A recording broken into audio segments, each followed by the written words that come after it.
got better, because The View is live. A very special guest of honor is helping celebrate Meghan's birthday.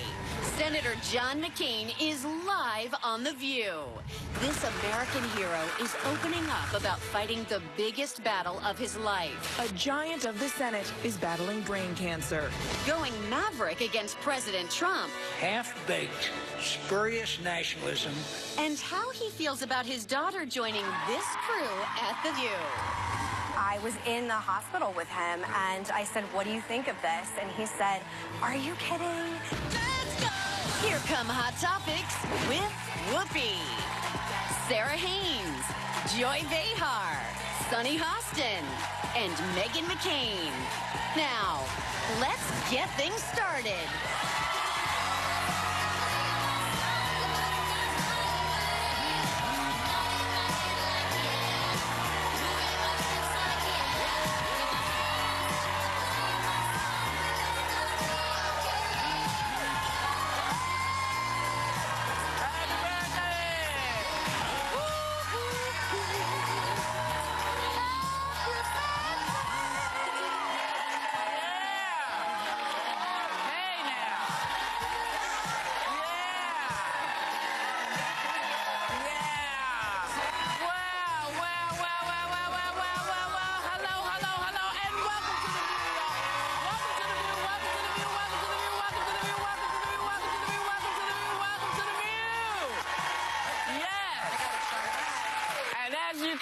It's a happy birthday, Meghan View. Thank you. It's kind of wonderful. Look at this. My face is twitching. I know. And so this is an all-American. What is up in here? What is this? They asked me my favorite food, and I was like, fried chicken, burgers, comfort food, pie. So that's what I like. Wow. So that's what we got. Yeah. Kind of extraordinary. Yes, it's very exciting. Are you going to start eating? Well, I just feel like I should test something. I think it's like a mac and cheese. Here's a mac and cheese. Yeah. Boy, that's fattening. I know. She did that to me the whole day on Sunny's birthday. Every time I ate something, she goes, that's fattening. Well, you're eating for two. What's my I can't eat for two. I'll turn into two people. And this is what, potatoes? I think this is potatoes au gratin. I'm very happy Oh, my God, my favorite. Megan, I knew I loved you. I love you more now. Thank you. I can't Good choice. dance as well as you, Sunny, so it's a lot of pressure that her birthday was on Friday and you're such a good dancer. And if I start dancing, everyone's going to run away from the TV screen screaming. And they'll be like, no. I'm going to teach you the spin. Yes. I will teach it to you. Yeah, 33. I'm so excited. And I love getting older. I love getting it beats older. the alternative. Yes, it does. And my father is here. I know everyone knows that, but it's so nice to have him backstage, chatting with him. And we are going to be asking him all kinds of stuff about you. Yes. Yeah, and the world. Oh, God. I hope not. But it's very special to have him here, so thank you again. It's a good birthday surprise, so thank you. And he doesn't do every show, so I'm very excited that we're on today. Yeah. Well, shall we begin? Yes. All right. The potatoes are delicious. Pardon me for one second. I got stuff up in my teeth. You take it, Whoopi. I got some mac and cheese. All right. Oh, the mac and cheese. So, the widow of the fallen soldier, Sergeant LaDavid Johnson, spoke out on GMA this morning about what really happened during the condolence call from the White House. Take a look. I asked Master Sergeant Neal to put his phone on speaker so my aunt and uncle could hear as well. I was very angry at the tone of his voice and how he said it. Like he couldn't remember my husband's name. The only way he remembered my husband's name because he told me he had my husband report in front of him. If my husband is out here fighting for our country and he risks his life for our country, why can't you remember his name? And the new guy is not backing down. He just tweeted, I had a very respectful conversation with the widow of Sergeant LaDavid Johnson and spoke his name from the beginning without hesitation. Yeah, but he didn't say her name this time. You know, Trump forgets that what he signed up for is supposed to be empathizing with fallen heroes, families, knowing their name. Can't somebody put the name in front of this guy or what? But beyond that, I think this is like a last word president/administration where no matter what is said, there's always a follow-up. And I think if there's ever a sacred situation, a Gold Star family should be able to say whatever they want to your face, behind your back, whatever, and you say nothing. Yes, yeah. Like this one, the widow said today on GMA when they said, would you like to say anything? I thought the classiest part of the whole interview, she goes, absolutely not. I have nothing to say to him. Well, that's the thing. I mean, we've been hearing a lot about how presidents have been acting with these Gold Star families when they make the phone call. And I think it was Bush, correct me if I'm wrong, who said that a woman just was screaming at him. And he said nothing because we all grieve in different ways. And when you're talking about the loss of a loved one, the loss of a child, I think they get the last word, right? And so you leave it alone, but I don't think he has the grace to do it. He doesn't have the words. I mean, every time something like this happens, he sends one of his surrogates out to speak for him. Kelly had to speak for him, as if he can't put the words together. Well, Congresswoman Wilson has been targeted, many feel, by the White House since she first spoke out about the call. Now, General John Kelly painted her as a bit of a showboat on Thursday, claiming she bragged about getting funding for an FBI building dedicated to 2 slain agents. But a video of Wilson refutes this. So does everyone just need to, apologize? Because I think everyone is flipped out because had she not said anything, no one would be talking about this. No one would have known, because at one point somebody was on one of the Sunday shows and said, I had no idea we had 1,000 soldiers over there. Yeah. And in Niger. In Niger. And so I wonder, is this to sort of quell the fact that stuff is going on that people don't know about? But nothing is going to be quelled right now with the tweet that President Trump sent out. And as you all know from last week, I was very hard on Congressman Wilson. I still disagree with the way she handled it, but the president tweeting about a woman who has lost her husband fighting for our freedom and sort of going against what she said and sort of taking into question her statement about her husband, to me, I can't defend this, and I'm not going to try, because our president has got to stop right now with this. This woman is grieving. Her husband, I believe, was just buried or is about to be buried. She said she wanted to see. She said she wanted to see his body. I mean, there has to be limitations on the people in this country who fight and die for our freedom. Why doesn't he stop, do you think? I have no idea, but as you know, we talked about this all weekend. I was so upset over it, and I just don't understand why we can't just take this level in America, the people who fight and die for our freedom, and say, you know what? If nothing else is off limits, at least let this be off limits. Yeah. Well, people have been asking for this since the Khan family sort of got smacked down really by the new gentleman. And so this is something that people should really think about, because these are our kids. He didn't go. His kids didn't go. Our kids should go. Just going to say it like that. We'll be right back.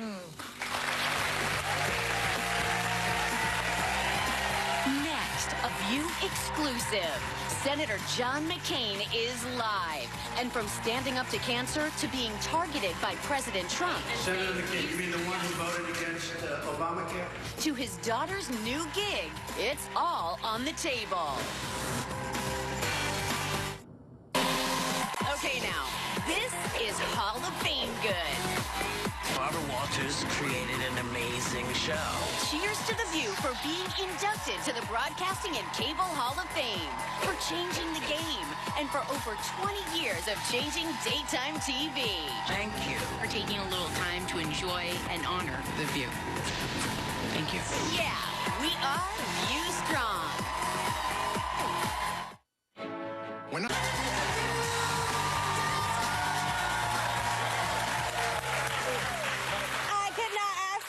Birthday present than this. Please welcome to The View my father, Senator John McCain.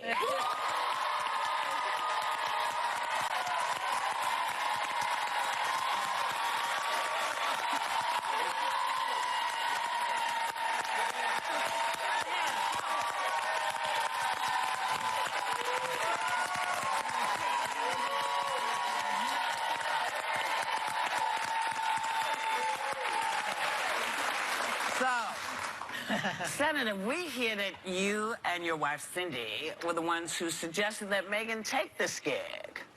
I certainly recommended it because it needed a good conservative voice to counter yours. But I actually strongly recommended it because so many Americans watch this program and have their information and knowledge as a result of her participation. Yes. And all of you, and you've done a great job all these 75 years. See, it feels like that long to him, too. Whoopi. You're not the only one. Yeah, really. Well, thank you for helping us celebrate her birthday. We want some dirt. Oh my We God. want to get to know her better. So what was she like as a child? Ungovernable. Really? Yes. She a rebellious type of girl? She was very independent-minded. She and I would have long discussions even when she was at an early age. Oh, wow. That's Barry Barry Goldwater. Goldwater. Yeah, that, wow. Yeah. Yes, it's us. We were little. I was pretty rebellious when I was younger, and Unlike her father. you always brought me on his campaigns growing up when he was running for Senate, and then when he ran for president the first time when I was 13. And when I graduated college, I didn't want to get a job, so I joined his campaign instead, and then learned to love politics. Can you imagine the dinners he was at when he's like, don't run around? My parents were like, this is a grown-up table. Yes. He's like, that's the ambassador. How do you discipline a kid in those situations? Well, you know, one of the things that we did is we decided to have our kids grow up in Arizona. And even though a lot of times during the week I was gone, I think it was much healthier for them to have a family growing up in the state that I represent. And when people don't do that, families divide. Yeah. And we certainly have had our challenges, don't get me wrong, but I think the best thing was for them to be able to grow up in Arizona. And Yeah. She likes it there. She Yeah. always talks about it. Yeah, Yeah. she talks about learning how to build a creek. Yeah, we're building the dams. She said she would do it again for you if you needed that. I said I'd never do it again. Ever. You know, Senator, we do know that Megyn has a boyfriend now. Yes, we do. And it's a very serious situation. Do you approve of the guy? Have you met him? Yeah, a lot. He's a jerk. He's gonna kill me. He's not one of those millions of Americans watching the program. Actually, he's a very fine man. I'm very proud and very happy that they're so happy together, and he's still got a lot to learn. Don't we all? Megyn, my question is for you. Your dad clearly sets a high bar. He's a decorated pilot, a war hero, a sixth-term senator, chairman of the Armed Services Committee.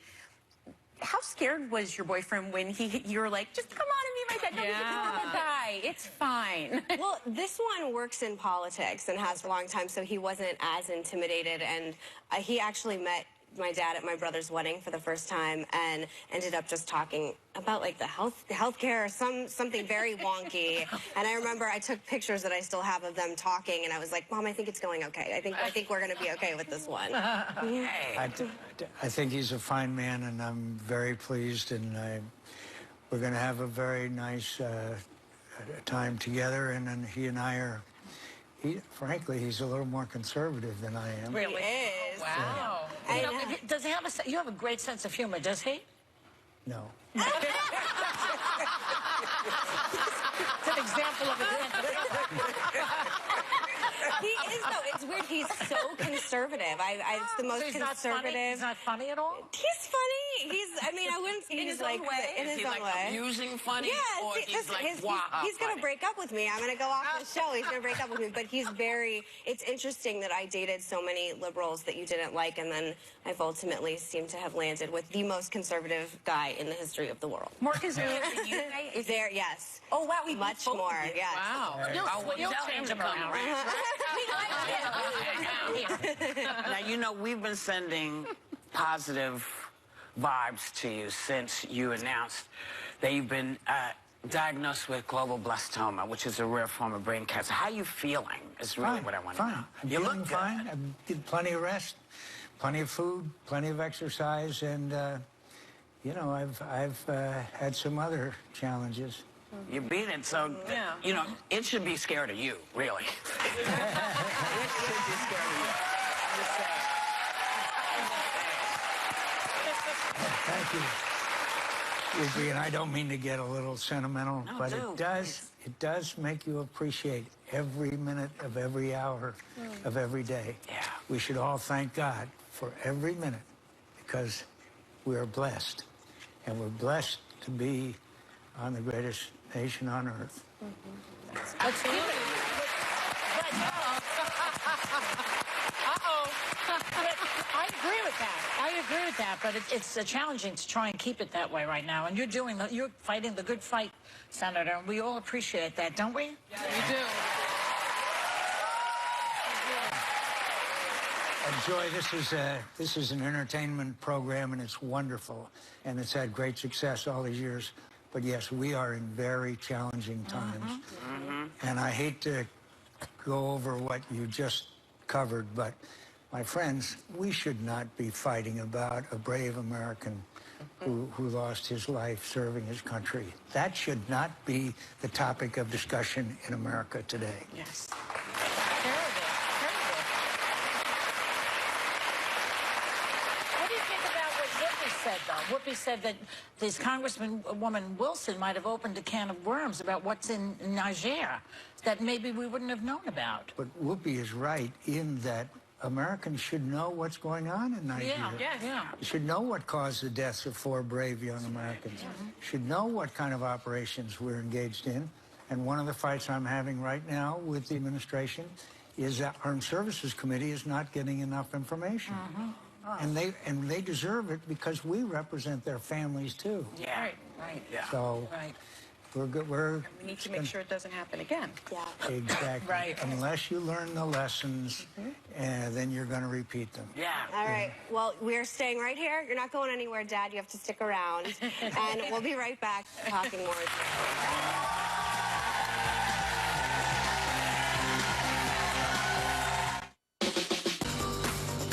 To refuse the obligations of international leadership and our duty to remain the last best hope of Earth for the sake of some half-baked, spurious nationalism cooked up by people who would rather find scapegoats than solve problems.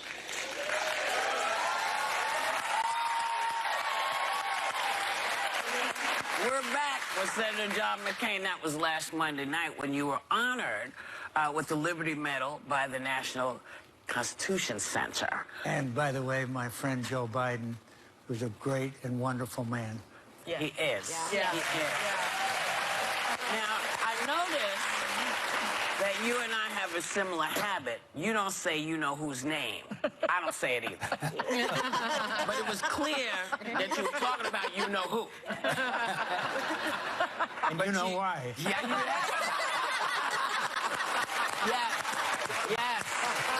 Yes. But you were talking about people, criticizing people from the highest income level who found doctors to claim that they had bone spurs so they could avoid the draft. And I know that's not something you think highly of. That's true. Will be what I was a program for C-SPAN over 50 years since I was shot down. Okay, so I was talking about the entire Vietnam conflict and what a tragedy it is. And by the way, next time you're trying to do the Lord's work in the city of Satan, go over to the Vietnam War Memorial. Yep. It's a moving experience. Yep. So what I was trying to say is one of the things that the great inequities of the Vietnam conflict was the lowest income Americans went and fought and were drafted. And those who were wealthy enough to have a doctor to say, hey, you got a bone spur or you got migraines or whatever it is, then they were excused. I think that when we ask the lowest income portion of our public to do our fighting and dying for us, that's disgraceful. Nothing makes me more angry.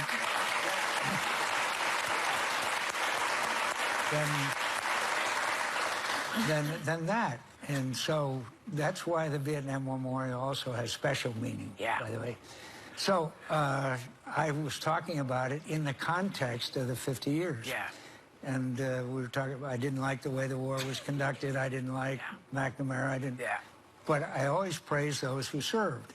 And it still makes me mad when I think that if we are all asked to serve, wonderful. Yeah. But if some of us are allowed not to because of our income or our position or our influence, then that is a disgrace.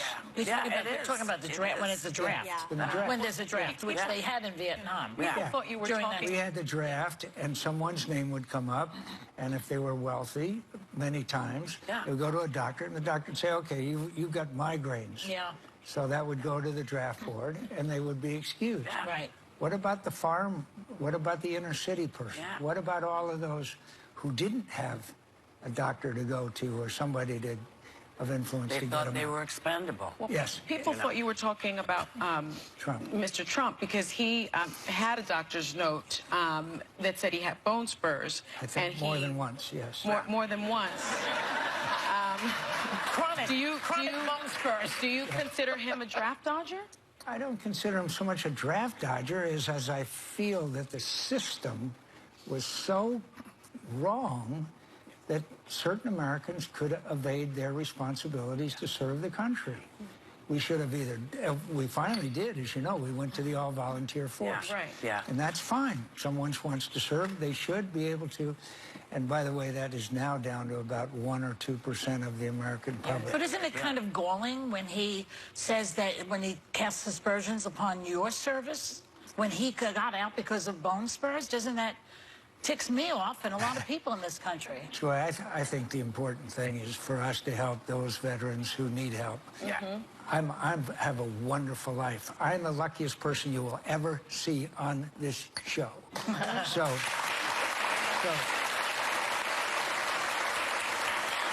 So what I cared about was when he was talking about other prisoners of war, including our World War II guys who are still around, many of them. And there's a individual that lives in Phoenix, and he's 92. And he weighed 110 pounds when he got out of the German prison camp. Wow. And he said to me, he said, Senator McCain, why does the president not like me? You know, that's hard to explain to a 92-year-old man. So that's what they want to say about me. You know, Teddy Roosevelt, I'm in the arena. I'm in the arena. I love the fight. Right.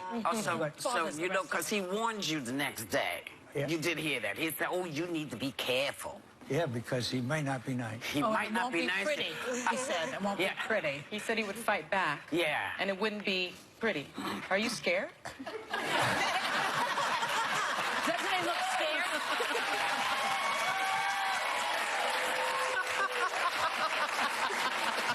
Thank you, son. Did you read my card, girl? I mentioned that I had faced greater challenges. Yeah. But the point is, I think, is that we've got to, I hate to keep going back to the big picture, we've got to lift the national dialogue. Let's stop insulting each other. Right, yeah. Let's start respecting each other's views. You know, Whoopi and I were talking earlier. You know who I love to fight with the most of anybody in the Senate? Edward Kennedy. He and I had the best fights I've ever had. Wow. But we were the best of friends. Yeah. Those are the good old days in politics. Yeah. And I used to play in his office with his dogs. Yeah. These Portuguese water dogs, you know. Oh, gorgeous dogs. That he would bring around with him all the time. And so I think the point is that we need to have a kinder, more respectful, but vigorous debate and discussion, but based on what we want the country to do, not whether somebody's a jerk or not. Right. You know, so go ahead. I was just going to say, do you talk to him regularly? Like, we hear things in the news about the back and forth. Do you guys talk on the phone? Do you chat with him? What's your relationship like with the president? Almost none. Yeah. Zero. Okay. Wow. Terrible. Almost none. Can I ask you a really dopey question? I mean, anything. Dopier than Sonny's? Oh, could be. I just wonder, when we talk about health care, is there a way to make it work for everybody? Does it have to be one or the other? Is it possible to take what exists and work it through? We've got a system. You heard about when I came back. I said, look, we've got a system. We've got committees, we've got hearings, we've got witnesses, we've got an administration. Let's go through that, and we can come up with a result. And that's what I think we are on the way to do now. I'm so glad. I hope and pray. So, Whoopi, my answer is, let's go back to a system as our founding fathers designed it, where we have this open and honest debate, where we have input from the smartest people in America. This is a system we have to go back to, instead of, when I came back, they were going to do a, quote, skinny repeal. Anyone here who knows what a skinny repeal is, please raise your hand. I'd like to. It was crazy. I thought it just meant a lot of thin people coming out. We will be right back. More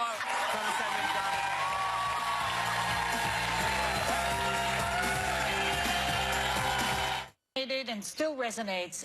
It was such an unusual thing to do during that time. Many people in your own party were not standing by the fact that Obama was who he was, that he was not born in Kenya, and that whole birther nonsense. You stood up to that. Why are you so different from everybody else? Well, first of all, could I just say thank you for having me on, which I should have said earlier. Thank you for your kindness to my daughter, and thank you for the continued success that you all continue to have, and I'm honored to be on. I think the important thing about the dialogue in America today is it's lost respect for the views of those who disagree. And when someone says he's a Muslim and he wasn't born in America, you can't let that go. You just got to do what's right. But it was let go, and that was the beginning of fake news. Exactly.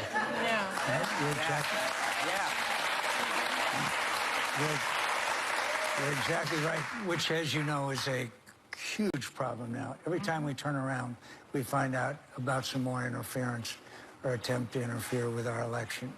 That's why I said what I said the other day, and that's why President Bush said what he had to say, and that's why President Obama had to say what he had to say. This has got to stop.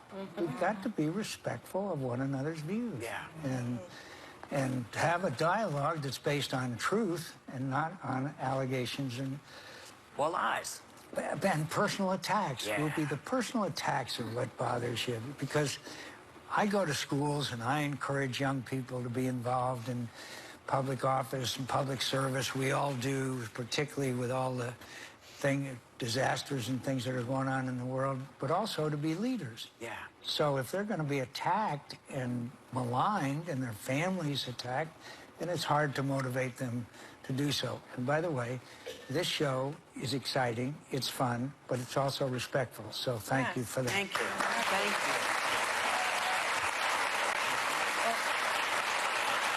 you. We hear you are writing a memoir. Yes. And it's called The Restless Wave. And apparently we can all read it in April, but can you give us just a sneak peek?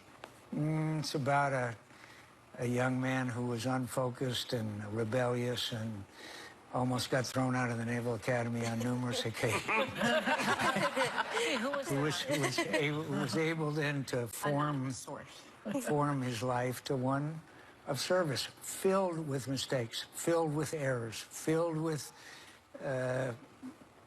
actions that I would not want to take again. For example, a flag down in the standing over the state capitol in South Carolina, which I ducked. And Confederate flag. Confederate flag. Filled with errors, filled with problems, filled with mistakes, but at the end of the day, at least trying to serve. Senator, for me, that clip is one of not only your finest moments, but it's a moment we've quoted so many times here about staying within the conversation, because one of the problems we're seeing now is people aren't winning arguments. They're just opting out through negative and fake information. What do you want people to remember about you? Because that's a moment I think none of us can forget. He served his country.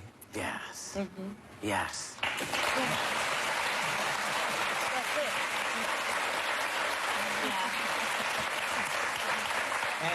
And he's proud of his family and his daughter, who is many times a real pain in the ass.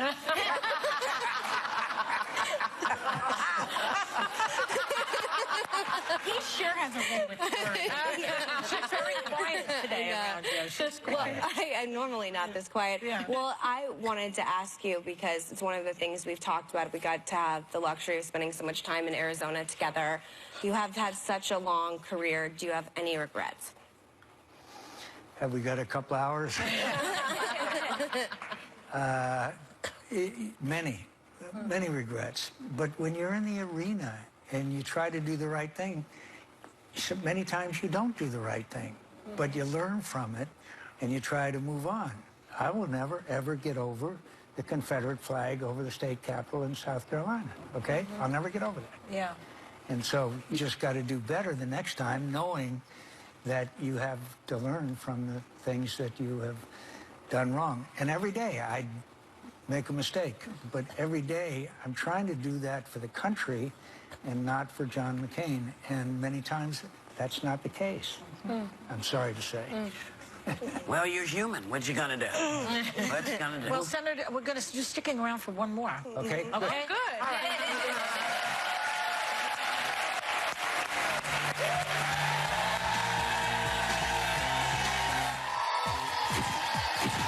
Get a look at this week. Our political view is sizzling when the Bush twins, Jenna and Barbara both drop by. Wow. Plus, the fabulous Gabourey Sidibe, the hilarious Dennis Leary, Darius Rucker brings down the house, the Miles Teller and Dr. Phil himself make house calls. It's all happening this week. Yeah! On The View on ABC. John McCain, also known around here as Megan's dad. So we just wanted to make sure that we honored those 4 soldiers, so we wanted to read their names. Sergeant LaDavid Johnson, age 25, of Miami Gardens, Florida. Staff Sergeant Bryant C. Black, 35, of Puyallup, Washington. Staff Sergeant Dustin M. Wright, 29, of Lyons, Georgia, and Staff Sergeant Jeremiah W. Johnson, 39, of Springboro, Ohio. Wow. Yeah.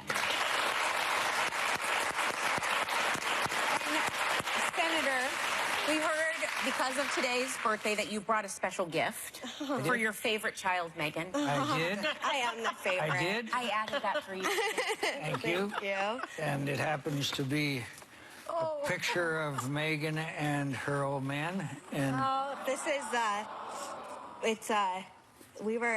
we hiked in Sedona. We were home and I'm sorry. And it's really special on the top of the mountain. And I love you so much.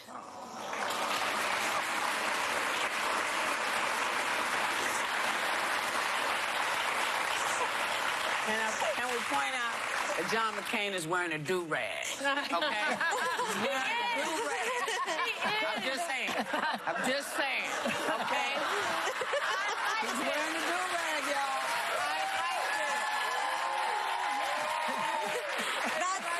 It's a sun protective hat that we make so much fun of.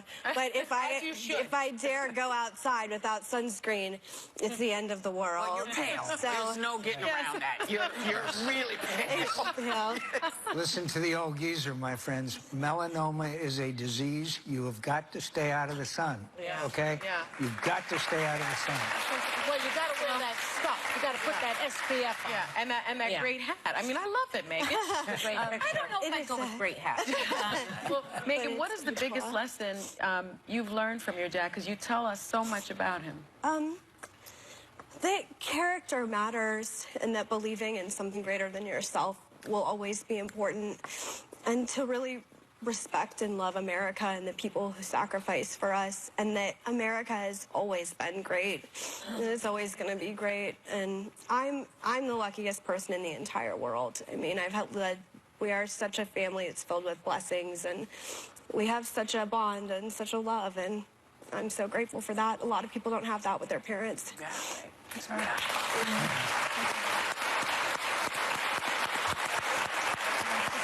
Okay.